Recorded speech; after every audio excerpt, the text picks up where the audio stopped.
किसी ने पूछा गुरुजी बहू कौन से कर्म से मिलती है? हमने कहा गाय को रोटी खिलाने से। अच्छा, हाँ, पूर्व जन्म में गाय तुम्हारे दरवाजे पर आती थी, तुम्हारे दरवाजे पर खड़ी रहती थी रोटी के लिए, तुम रोटी लाकर देती थी, वो खा लेती थी। दूसरी बार फिर आती थी, तुम रोटी नहीं देती थी, घर के लोग कहते थे अभी तो दी थी, अभी तो दी थी, और उसको डंडा उठाकर चिल्लाकर भगा देते। बस वो ही गाय तेरे घर बहू बन के आई।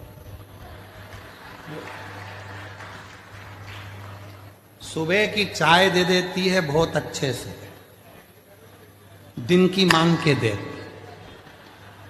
श्री शिवाय नमस्तुभ्यम। प्रिय भक्तों, आज की इस श्री शिव महापुराण कथा में हम जानेंगे कि कौन से पूर्व कर्म के अनुसार हमें पुत्र प्राप्त होता है, कौन से कर्म के अनुसार हमें बहू मिलती है, और इस ज्ञान के आगे और इस ज्ञान के बाद हमें और कौन सा ज्ञान गुरुदेव के श्री मुख से सुनने को और जानने को मिलेगा। हम इस कथा में आगे चल करके देखते हैं, तो बने रहिएगा कथा के अंत तक। प्रिय भक्तों, आप लोग कथा को बीच में छोड़ करके मत जाइएगा, नहीं तो आज की कथा का ज्ञान और शिक्षा अधूरा रह जाएगा। तो चलिए हम कथा में आगे चलते हैं और जानते हैं कि आज की कथा में गुरुदेव कौन कौन सा शिक्षा और कौन कौन से ज्ञान देने वाले हैं। अरे मम्मी, अब भी तो पी थी तुमने। सबकी चाय बनाऊंगी तो क्या तुम्हारी भी बनाऊंगी? ये तो अब भी सर्विस से आए, नौकरी से आए, इनकी बनाऊं कि तुम्हारी बनाऊं? बस अगर उस समय पर रोटी 2 बार भी दे देती तो 2 बार चाय भी मिल जाती। 2 बार पूर्व कर्म, पिछला हिसाब बना।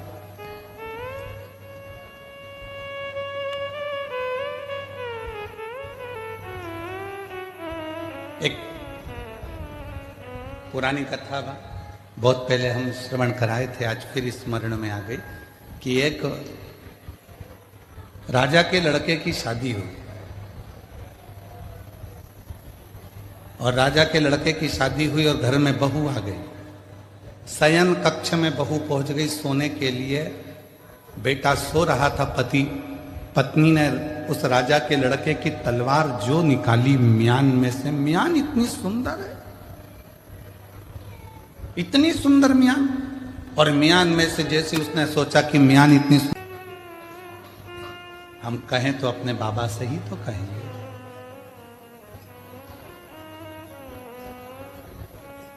और तेरा ही दिया मैंने खाया पिया है, तेरा शुक्रिया है, तेरा शुक्रिया है, मुझे भोले बाबा बहुत दे दिया है, तेरा शुक्रिया है, तेरा शुक्रिया। हम कहें तो किससे? एक पत्र है, अच्छा है, देखिए।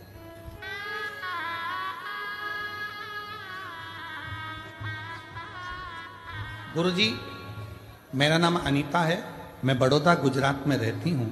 मेरी बेटी को ऑटिज्म एक बीमारी होती है जिसमें दिमाग विकास नहीं कर पाता, बहुत कम दिमाग होता है,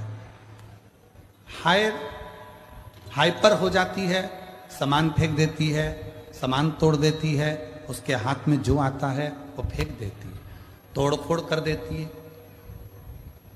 कोई समझ में नहीं आया, डॉक्टर ने कहा कि ये ऐसी कैसी ही रहेगी।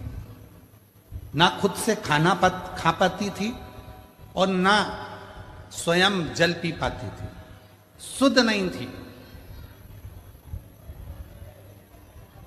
कहां क्या करना है इसकी भी उसको शुद्ध नहीं रहती थी। एक ऑटिज्म बीमारी। कहीं बैठी हो बेटी, अगर आए हो, मेरा नाम अनीता है, मैं बड़ोदरा की रहने वाली हूं, कहीं बैठी हो तो आ सकती हैं एक बेलपत्र लेने के लिए। उसमें उसे शुद्ध नहीं रहती थी। ना वो खुद खाना खा सकती है, ना पानी पी सकती है, तोड़फोड़ करती है, हाइपर है। समझ में नहीं आता था क्या करें। तब डॉक्टरों का खूब इलाज कराया पर कोई उसका हल नहीं निकला। डॉक्टरों का खूब इलाज कराया पर कोई उसका हल नहीं निकला। डॉक्टर क्या करते थे, नींद की दवा दे देते थे, वो सोती रहती थी, पड़ी रहती थी, हम बड़े दुखी रहते थे। फिर मुझे किसी ने आपकी कथा के बारे में बताया। मैंने आपकी कथा सुनी जिसमें आपने रुद्राक्ष के जल का वर्णन किया था। फिर हमने सीहोर में रुद्राक्ष मंगाया और उसका जल पिलाना शुरू किया और आपकी कथा सुनना प्रारंभ किया। तब से मेरी बेटी थोड़ी शांत हो गई, स्वयं अपना काम करने लगी। और गुरुजी बाबा की ऐसी कृपा है कि अब वो कथा भी सुनती है और बैठती उठती, अपना खाती और अपना कार्य कर लेती है। ये शिव की स्कॉटिज्म की बीमारी जिसमें उसकी सुध नहीं है, जिसमें उसका विवेक काम नहीं करता, ना भोजन कर सकती है, ना पानी पी सकती है, गंदगी का भी स्मरण नहीं आता, कहां मलमूत्र का त्याग करना स्मरण नहीं रह पाता। सारे डॉक्टरों का इलाज करा लिया पर कह दिया गया कि ये कभी ठीक नहीं होगी, हाइपर हो जाती, सामान तोड़ देती, फेंक देती। तब शिव पर भरोसा कर कर सीहोर से रुद्राक्ष मंगाकर उसका पानी गलाकर शिव को चढ़ाकर देना प्रारंभ करा। आज मेरी बेटी में सुधार है और बाबा की कृपा से अब उसका हालत भी सुधरी है और शिव की कृपा से कथा सुनने के लिए भी आती है और कथा सुनती भी है। ये शिव की बात, इसको शिव की। और हम और आप कितने विचारों में पड़े हुए हैं। हम लोग विचार करते हैं मुझे ये परेशानी है, मुझे ये परेशानी है, मुझे ये परेशानी है। याद रखना, जिंदगी में ऐसा कोई संसार में मृत्यु लोक में पैदा नहीं हुआ जिसके मस्तक पर टेंशन नहीं हुआ। सबको चिंता है, सबको टेंशन है, सबको कुछ ना कुछ परेशानी है।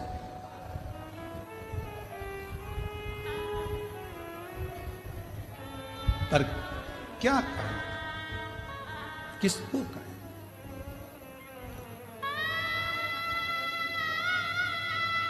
अपनी समस्या का हल अपने को करना है। प्रिय भक्तों, गुरुदेव के कहने का तात्पर्य यह है कि हमें अपनी समस्या किसी को नहीं सुनानी चाहिए। हम अपनी समस्या किसी को ना कहें, हम अपनी समस्या का समाधान खुद करें। भगवान शिव पर विश्वास रखें और 1 लोटा जल प्रतिदिन हमें भगवान शिव को समर्पित करना चाहिए। जिस प्रकार से इस बच्ची को एक पागलपन का दौरा पड़ता था, जिसके कारण उसको लेटरिन बाथरूम का अनुभव भी नहीं होता था, कोई भी सामान फेंक देती थी, तोड़ फोड़ कर देती थी। उसे डॉक्टर ने भी जवाब दे दिया, लेकिन इन्होंने अपनी हिम्मत नहीं हारी और भगवान शिव पर विश्वास करके, भगवान शिव पर भरोसा करके 1 लोटा जल भगवान शिव को अर्पित करती, जिससे भगवान इनकी पुत्री को माइंड बुद्धि ठीक कर दिए। तो चलिए हम कथा में आगे चलते हैं और जानते हैं और कौन सी ज्ञान की बातें गुरुदेव से सुनने को मिलती है। हमने पहले भी एक बात कही थी, आज फिर कह रहे हैं। इधर एक माता जी बैठी हैं, उनको बहुत तेज छींक आ रही है। मैं इधर वाले भैया जी से कहूं कि छींक दो, तो उनकी छींक इधर वाला छींक सकता है क्या? बोलो, जम के बोलो जरा। चलो ठीक है। इधर एक दादाजी बैठे हैं, मैं उनको खांसी आ रही बहुत तेज, और मैं उनसे कहता हूं तुम मत खांसना, पड़ोसन खांसेगी। खांसने से काम चल जाएगा क्या? जम के बोलो नहीं। अपनी बटन अपने को खुद लगाना है, अपनी खांसी अपने को खुद खांसना है, अपनी छींक अपने को खुद छींकना है, अपने को पांव हाथ में खुजाल चली तो अपने को खुजालना है। अर्थात अपने पेट में दर्द हुआ तो दवाई भी अपने को खाना है। तो अपनी जिंदगी में अगर दुख आया है तो 1 लोटा जल चढ़ाकर उस दुख को भी अपने को ही काटना है, कोई दूसरा नहीं काटेगा। संसार में कोई पैदा नहीं हुआ जो तुम्हारे दुख को काट दे। याद रखना, कहीं का महाराज तुमसे कह दे कि मेरे पास आकर बैठो, मैं तुम्हारा दुख काट दूंगा, समझ लेना पक्का बेवकूफ बना रहा है, 1 लाख 2 लाख लेके चले जाएगा। सब बेवकूफ बना रहा है। कोई किसी का दुख नहीं काट सकता। संसार में कोई पैदा नहीं हुआ कि किसी का दुख काट दे। भगवान राम की जिंदगी में भी दुख आया था, 14 वर्ष का वनवास आया था, बड़े बड़े गुरु उनके पास में थे, विद्वान विद्वान उनके ऋषि उनके पास में थे, वो भी राम जी का दुख नहीं काट पाए। क्यों? राम जी ने पूछा मेरी जिंदगी में दुख आया, सीता मैया की जीवन में दुख आया था, इतने बड़े बड़े उनके पिता जनक जैसे विद्वान थे, तो दुख का नहीं काट पाए। क्यों? क्योंकि जो हमारे पिछले कर्म का भोग है वो हमको खुद भोगना पड़ेगा, अपना दुख खुद को काटना पड़ेगा, कोई नहीं काटे। सारी समस्या का हल एक लोटा जल, और वो एक लोटा जल तुम्हें चढ़ाना पड़ेगा, तुम्हें। इसलिए शिव महापुराण की कथा बार बार कहती है कि एक लोटा जल लेकर मंदिर जाओ, एक लोटा जल लेकर मंदिर जाओ, एक लोटा जल लेकर मंदिर जाओ। क्यों? क्योंकि तुम खुद चलकर जाओगे, उसके दरवाजे पर तुम्हारा अपना दुख है वो स्वयं काटेगा, बेटे का वो खुद काटेगा, बेटी का वो खुद काटेगा। अब मालूम पड़े तो तुम सोचो कि मेरी बेटी के लिए मैं कुछ कर दूं गुरुजी, मेरे बेटे के लिए मैं कुछ कर दूं गुरुजी। जिसके कर्म का जिसको भोगना, और अगर किसी के करने से हो सकता है तो करके देखो। कर्म को अपन को ना कोई नहीं काट सकता, किसी के बस का नहीं। कटेगा तुम्हारा पाप, कटेगा तुम्हारा अगर कोई कर्म, तो वो शिव को एक लोटा जल चढ़ाने से कटेगा, बाकी का कोई नहीं काट सकता।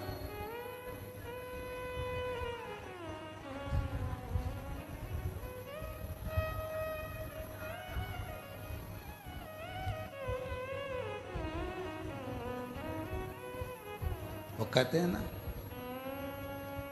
कभी चूके ना कोई चूके ना, कोई चूके ना कोई चूके ना, कोई चूके ना कोई तेरा काम रे, भजले गौरापति को। चूके ना कोई तेरा काम रे, भजले गौरापति। कब चूके ना कोई तेरा काम रे, भजले गौरापति को। चूके ना कोई तेरा काम रे, भजले गौरापति को। गौरापति को भजले गौरापति को, गौरापति को भजले गौरापति को।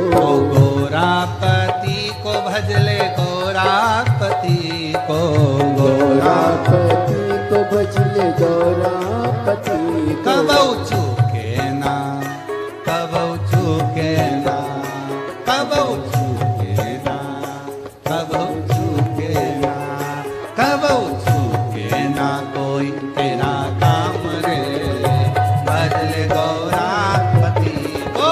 चूके ना कोई तेरा काम रे, भजले गौरापति को। चूके ना कोई तेरा काम रे, भजले गौरापति को। चूके ना कोई तेरा काम रे, भजले गौरापति को।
गौरापति को मेरे काना भी भजते, गौरापति को मेरे काना भी भजते, गौरापति को मेरे काना भी भजते, गौरापति को मेरे कान्हा भी भजते, ओ कान्हा भी भजते, कान्हा भी भजते, ओ कान्हा भी भजते, कान्हा भी भजते, गौरापति को मेरे कान्हा भी भजते, गौरापति को मेरे कान्हा भी भजते।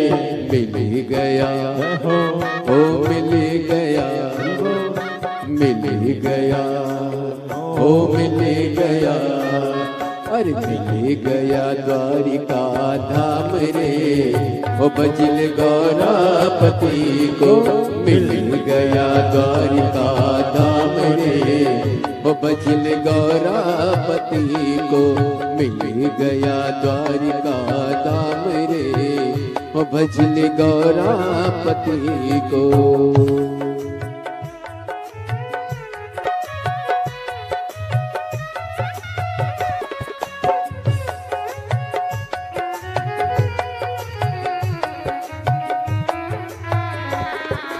गौरापति को मेरे नारायण भी भजते, गौरापति को मेरे नारायण भजते, गौरापति को मेरे नारायण भी भजते, गौरापति को मेरे नारायण भी भजते। मिल गया हो मिल गया, मिल गया हो मिल गया, सुर मुनि भी भजते, गौरापति को सुर मुनि भी भजते, गौरापति को सुर मुनि भी भजते। मिल गया शंभो ओ मिल गया, मिल गया ओ मिल गया, अरे मिल गया कैलाश धाम रे, ओ भजन गौरापति को मिल गया कैलाश धाम रे, ओ भजन गौरापति को मिल गया कैलाश धाम रे, ओ भजन गौरापति को, के ना कोई तेरा काम रे, ओ भजन गौरापति को, छूटे ना कोई तेरा काम रे, भजन गौरापति को, भजन गौरापति को, भजन गौरापति, भजन गौरापति को, भजन गौरापति, भजन गौरापति को, भजन गौरापति को, भजन महादेव।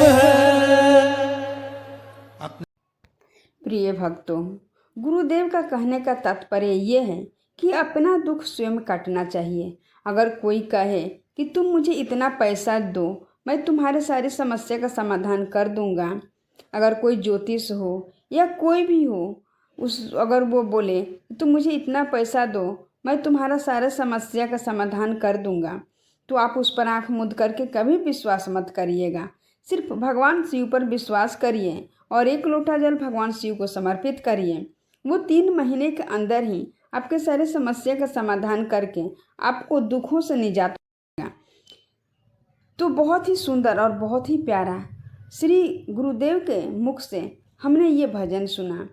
आगे चलिए गुरुदेव के साथ में हम उस शक्तिशाली मंत्र का जाप करते हैं, जिससे हमारी सारी समस्या का समाधान हो जाता है और भगवान शिव का विशेष कृपा हमें प्राप्त होता है। अपने स्थान पर बैठकर भगवान देवाधिदेव महादेव से प्रार्थना करिए, निवेदन करो, बाबा भोलेनाथ जी से अपने मन का भाव कहिए, दिल से बाबा को अपने मन की बात कहिए।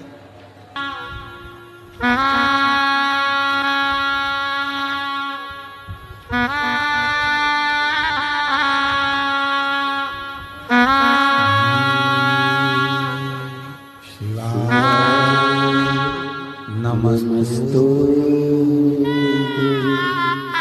श्री शिवाय, नमस्तु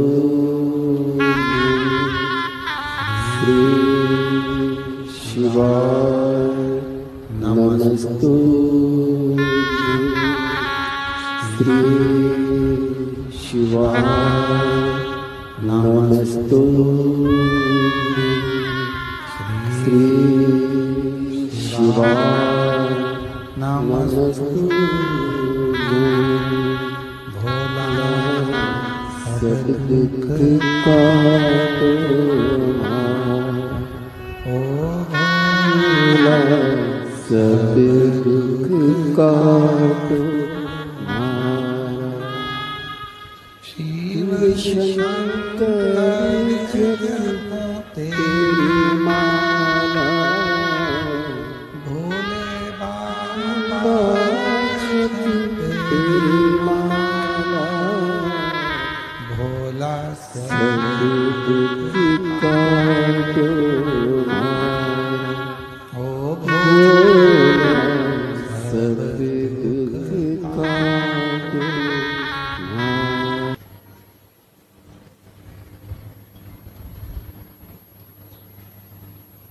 शिव साधना का सबसे पहले जो फल मिलता है वो नेत्रों को मिलता है।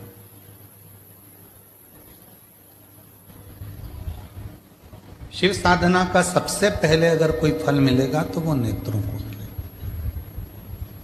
परसों की कथा में एक बात कही थी कि कोई अच्छा कार्य जब होने वाला होता है तो तुम्हारे नेत्रों में स्वप्न में शिवजी खुद शिवलिंग के रूप में दर्शन देते हैं या कथा के रूप में दर्शन देकर तुम्हारे कार्य को सफल करना प्रारंभ कर देते हैं। शिव साधना का, शिव आराधना का, शिव भक्ति का, शिव भजन का, शिव स्मरण का, एक लोटे जल का फल सबसे पहले नेत्रों को प्राप्त होता है। नेत्र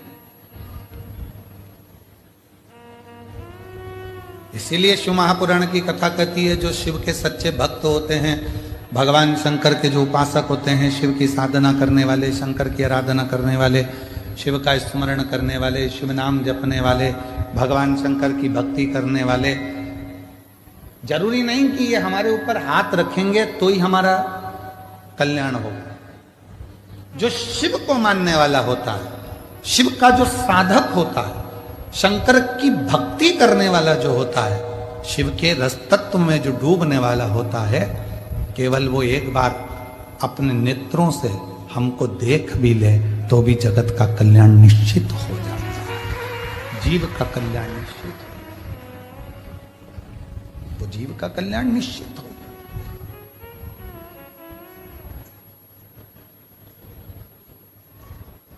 कभी आपने स्मरण किया कि मत्स्य अवतार भगवान नारायण क्यों धारण करें, किस लिए धारण करा? क्योंकि मछली में एक गुण होता है, मछली अपने अंडों को देती है और वो अंडे पकते कैसे हैं? तो कहा मछली तैरते तैरते अपनी दृष्टि उस अंडे पर देती रहती है, देती रहती है, देती रहती है, और वो अंडे आखिरी में जन्म ले लेते हैं और वो मछली के रूप में घूमने लगते। अपने बच्चों को मछली गर्भ में नहीं रखती, अपने अंडे देकर मछली उस अंडे पर अपनी दृष्टि देती है, अपनी दृष्टि प्रदान करती है, मछली अपनी दृष्टि देती है।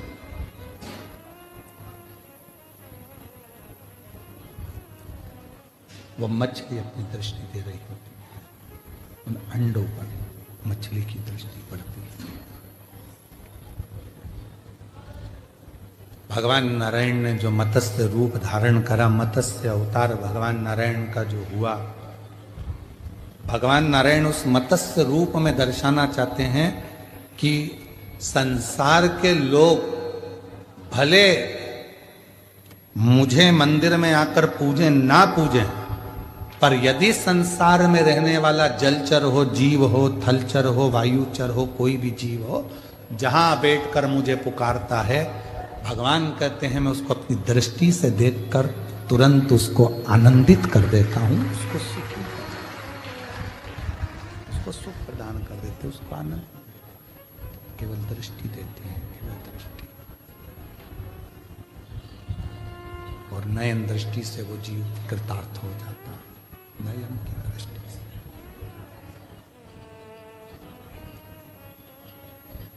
दृष्टि। प्रिय भक्तों, जो भगवान शिव की साधना, भगवान शिव की आराधना करता है, जो भगवान शिव पर आस्था और अपना विश्वास बनाए रखता है और भगवान शिव को सिर्फ एक लोटा जल जरूर समर्पित करता है, उन्हें भगवान शिव स्वप्न में दर्शन जरूर देते हैं। जो भी उनका मनोकामना होता है, अगर उस भक्त का मनोकामना पूर्ण होने वाला होता है, कोई अच्छे काम होने वाले होते हैं, तो भगवान शिव का दर्शन उन्हें स्वप्न में जरूर होते हैं। चलिए हम कथा में और आगे चलते हैं और जानते हैं गुरुदेव के वचनों में उसी ज्ञान की बातें हमें देखने को मिलती है। तो बने रहिएगा कथा के अंत में। चलिए हम कथा में आगे चलते हैं। पड़ी और वो सिद्ध हो गया, दृष्टि पड़ी और वो कृतार्थ हो गया। दृष्टि पड़ते से उसको सुख का महसूस होने लगा। केवल दृष्टि। तो शिव महापुराण की कथा में वर्णन आता है कि भगवान शंकर शिव साधना का जो सर्वप्रथम फल है वो नेत्रों को प्राप्त हो। इसीलिए जो श्री शिवाय नमस्तुभ्यम जपता है, पंचाक्षर मंत्र नमः शिवाय जपता है, या षडाक्षर मंत्र ओम नमः शिवाय जपता है, या शिवजी के मंदिर में जाकर एक लोटा जल चढ़ाता है, श्री शिवाय नमस्तुभ्यम का उच्चारण जो दिन भर में कम से कम 11 बार 21 बार भी अपनी जिह्वा से कर लेता है, तो कहा उसके नेत्र सिद्ध होते चले जाते हैं। उसकी दृष्टि पड़ने से भी जीव का कल्याण हो जाता है। मात्र दृष्टि। आप लोगों में से कितने लोग हैं जिनके दरवाजे पर श्री शिवाय नमस्तुभ्यम लिखा है? बहुत बढ़िया, रखना चाहिए। हमने पहले भी कथा में कहा, अपने घर के दरवाजे पर श्री शिवाय नमस्तुभ्यम की पट्टी चिपका दो, लगा दो। अंदर भी बाहर भी चिपकाओ, जिससे कोई आया है तो दरवाजा खुले उससे पहले वो दरवाजे पर पढ़ ले श्री शिवाय नमस्तुभ्यम। और जानते समय दरवाजा बंद है उस पर भी आपकी एक पट्टी चिपकाओ, जिससे जो व्यक्ति निकल कर जाएगा दरवाजा खोलने से पहले श्री शिवाय नमस्तुभ्यम पढ़ेगा और पढ़ने के बाद घर से निकल कर जाएगा। क्यों? अगर जिंदगी में कोई अड़चन, कोई दुख, कोई परेशानी, कोई कष्ट भी अगर आ रहा होगा तो मंत्र के उच्चारण से वो समाप्त हो जाएगा। श्री शिवाय नमस्तुभ्यम का मतलब है शिव जी को मैं नमस्कार करता हूं, प्रणाम करता हूं और शीश झुकाता हूं, नमन करता हूं। नमः शिवाय का मतलब भी यही है, मैं शिव को नमन करता हूं, प्रणाम करता हूं। भगवान ओम नमः शिवाय का मतलब भी यही है कि ब्रह्मांड के रचयिता भगवान शिव को मैं नमस्कार करता हूं, प्रणाम करता हूं। श्री शिवाय नमस्तुभ्यम का मतलब भी यही है, मैं शिव को नमस्कार करता हूं, प्रणाम करता हूं, नमन करता हूं, प्रणाम करता हूं, नमन करता हूं, नमस्कार। घर से निकलो तो शिव को नमस्कार करते हुए और घर में प्रवेश कर रहे हो तो शिव को नमस्कार करो।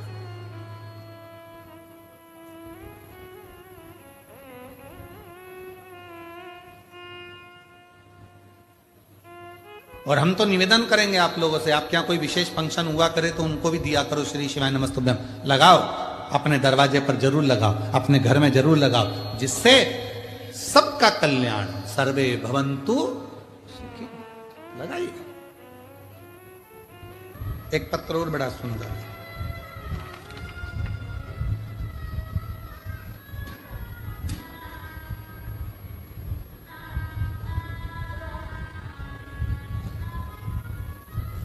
गुरुदेव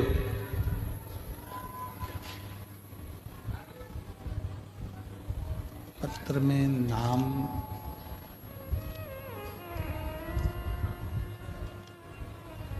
ये पत्र में नाम थोड़ा सा पूर्वा कंसारा बांसवाड़ा से आई हैं। मोबाइल नंबर उनका ये है, कहीं बैठी हो हाथ हिला सकती हैं।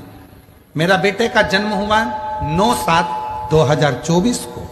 गुरुजी, जन्म के दौरान बेटे को 3rd लेवल का ब्रेन हेमरेज हो गया।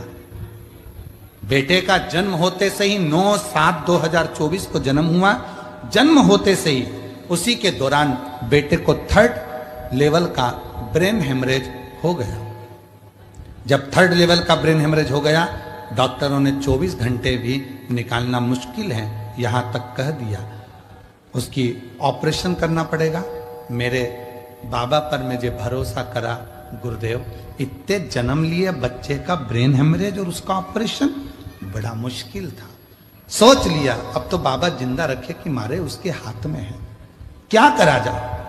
शिवजी का चढ़ा हुआ जल उसके सिर पर लगाना प्रारंभ करा। एक बेलपत्र सिर के नीचे रखने पर 3 दिन तक वेंटिलेटर पर होने के बावजूद उसकी तबीयत में सुधार होने लगा। जहां डॉक्टर ने सभी तरह से मना कर दिया था, आज गुरुजी 19 महीने का हो गया, उसका ब्रेन हेमरेज भी ठीक हो गया और वो समझने लगा, जानने लगा। और ऑपरेशन की, यहां लिखा है, आप इस लाइन को पढ़िएगा, ऑपरेशन की जरूरत भी नहीं पड़ी, ऑपरेशन की जरूरत भी नहीं पड़ी। शिव की कृपा से वो ठीक, कहीं बैठे हो तो आ सकते हैं। पत्र बड़े सुंदर हैं महाराज, सारे पत्रों को तो हम पढ़ेंगे तो बहुत समय लगेगा, फिर भी थोड़े से पत्रों को हम बोल देते हैं।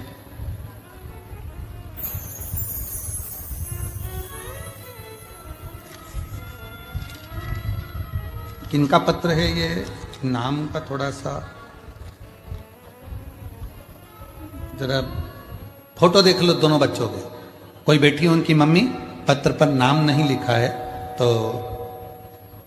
आकर आप बेलपत्र ले जा सकते हैं। फोटो देखो, जिनके बच्चों का फोटो है, दोनों बच्चों का। गुरुजी बड़ौदा से, हाँ मिल गया नाम, बड़ौदा से प्रेरिका यश पटेल, आदित्य विलास सोसाइटी में रहती हूँ।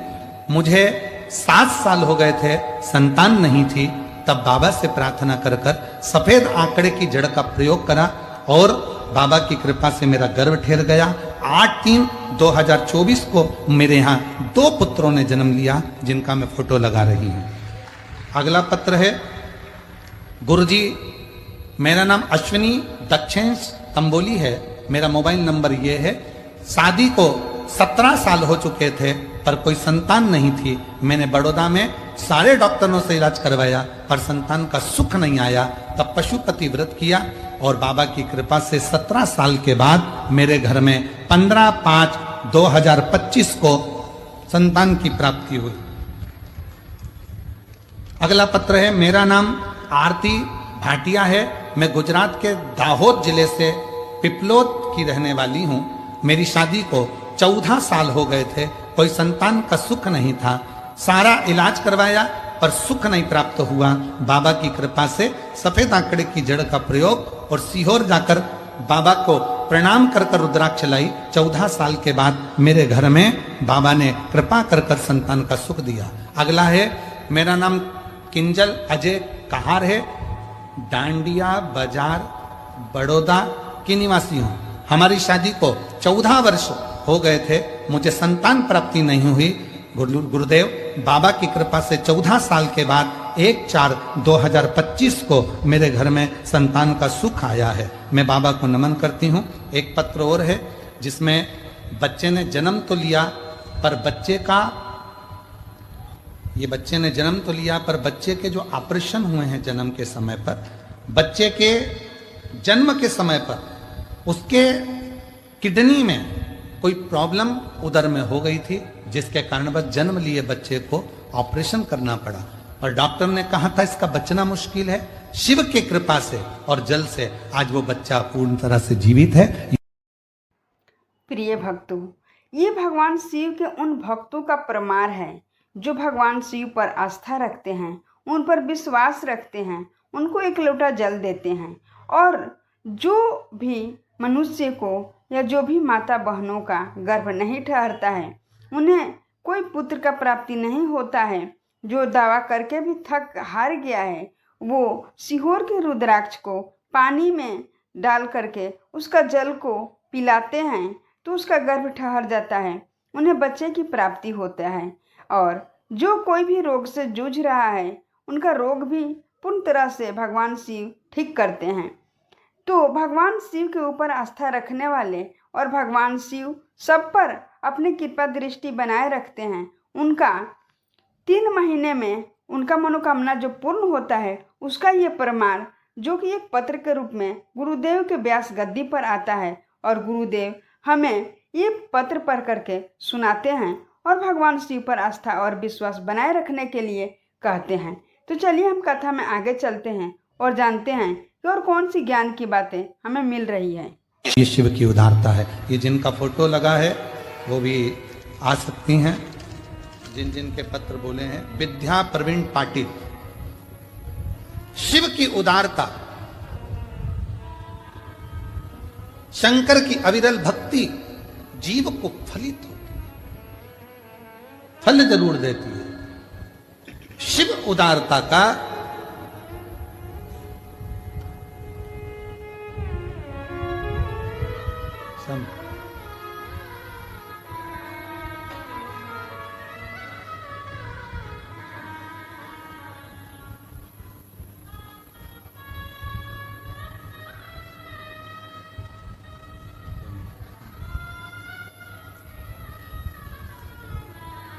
मेरा तू ही तो हमदर्द है, जिसे हर दर्द कहता मेरा तू ही तो हमदर्द है, जिसे हर दर्द कहता। शिव से अपने मन की बात को, हृदय की बात को शिव स्वीकार। पार्वती मैया ने जैसे ही तप करा, साधना करी, जो मां आद्य शक्ति पार्वती जी ने शिव को पाने के लिए जो साधना करना प्रारंभ करा, उस साधना का फल सबसे पहले पार्वती को स्वप्न में भगवान शिव का दर्शन होना प्रारंभ। नेत्र, इसलिए मेरी जीजियों हमेशा याद रखो, कोई शिव भक्त के पास जाओ, कोई शंकर जी के भक्त के पास अगर पहुंचो तो निवेदन है, कहना नहीं कि मेरे सिर पर हाथ रख दो, कहना एक बार देख लो, एक बार बस दृष्टि डाल दो। एक बार अगर कृपा की दृष्टि होगी तो फल अपने आप मिलना प्रारंभ अपने। और एक नजर कृपा की कर दो सांवरिया, निर्धन की झोली भर दो, ओ भोले त्रिपुरारी, ओ भोले त्रिपुरारी, ओ भोले त्रिपुरारी, ओ भोले त्रिपुरारी। एक नजर कृपा की कर दो, ओ भोले त्रिपुरारी। बाबा की एक दृष्टि, एक नजर, शिव भक्त की केवल दृष्टि, बहुत बहुत। पार्वती जी की सहेलियों ने कह दिया था शिव नहीं मिलेंगे, तुम आ जरूर गई हो अपने घर से, पर शंकर कभी तुम्हें अपनाएंगे नहीं, शिव नहीं मिलेंगे। पार्वती जी अगर विश्वास पक्का है तो शिव मिलेंगे जरूर, अगर भरोसा पक्का है तो भगवान देवाधिदेव महादेव मिलेंगे जरूर। अगर विश्वास पक्का है तो शंकर मुझे अपनाएंगे, अगर विश्वास पक्का है तो शिव मुझे अपना बनाएंगे, ये निश्चित है। फिर सखी ने कहा, सहेली बोली, ऐसे तो कहीं कितने हैं जो शिव जी को दिन रात पुकारते रहते हैं, पर शंकर भगवान उनको मिलते ही नहीं। पार्वती जी कहती है वो और होंगे, उनका मैं पक्का नहीं कह सकती, पर मेरा पक्का कहती हूँ कि मेरा भरोसा, मेरा विश्वास दृढ़ है। भरोसा यदि मेरा पक्का है तो शिव मुझे जरूर मिलेगा। पार्वती जी ने जो तप साधना प्रारंभ करी तो देव अधिदेव महादेव का सबसे पहले पार्वती जी को स्वप्न में दर्शन, सबसे पहले स्वप्न में दर्शन। और हमने पहले भी कथा में कहा है, आप सभी को आज फिर कहते हैं, मेरी जीजियों, तुम्हारा काम ना चल रहा हो, व्यापार ना चल रहा हो, बहुत कर्जे में लदालूम हो गए हो, बहुत तकलीफ की जिंदगी चल रही है, ना मान मिल रहा है, ना सम्मान मिल रहा है, ना आदर मिल रहा है, ना ही कोई कदर करता है, और ना ही जगह जगह की ठोकर खा खा कर थक गए हो, तो निवेदन है, एक बेलपत्र, एक कनेर का फूल, एक दुर्वा, एक चावल का दाना, और वो चावल का दाना भी लाल चंदन में भींगा हुआ। जलाधारी का मुख होता है उत्तर की ओर, आप दक्षिण की ओर आराम से बैठो, श्री शिवाय नमस्तुभ्यम बोलकर, अपना नाम गोत्र बोलकर, अपनी कामना कर कर, एक बेलपत्र, एक कनेर का पुष्प, एक दुर्वा, एक चावल का दाना, जिसको तुमने लाल चंदन से भिंगोया है, वो शिवलिंग पर उत्तर की ओर मुख कर कर दक्षिण में बैठकर बाबा को सोमवार की सोमवार प्रदोष काल में, मतलब शाम का जो सूर्य डूबने का जो समय होता है, बस उसी प्रदोष काल के अंतर्गत यदि घी का दीप जलाकर बाबा को अगर एक बेलपत्री, कनेर का पुष्प, दुर्वा और लाल चावल चंदन का अगर चढ़ाना प्रारंभ कर दिया, 5 या 6 सोमवार निकलेंगे, धीरे धीरे मेरा बाबा तुम्हारा हाथ पकड़कर तुम्हें मंजिल तक छोड़ना प्रारंभ। नहीं चल रहा व्यापार, नहीं चल रही फैक्ट्री, नहीं चल रही दुकान, बहुत तकलीफ की जिंदगी है, कोई पैसे खाकर भाग गया, नहीं दे रहा, कर्जे में डूब गए, तकलीफ में आ गए, कैसी भी समस्या है उसमें शिव की शरणागति आपको सुख देगी। आडंबर में नहीं जाना। कोई कह दे मैं तुम्हारे पैसे निकलवा दूंगा, कोई के मैं ये कर दूंगा, कोई के मैं वो कर दूंगा, फालतू की बात, ये सब व्यर्थ है। अपन ने किसी को पैसा दिया है तो अपना पैसा अपने को लाना पड़ेगा। कर्जा अपन ने किया है तो उस कर्जे को भी अपने को ही भरना पड़ेगा। तो मेहनत भी तुम्हें खुद करना पड़ेगा, जल भी तुम्हें खुद चढ़ाना पड़ेगा। शिव तत्व खो जाना। आगे वर्णन आया, भगवान देव अधिदेव महादेव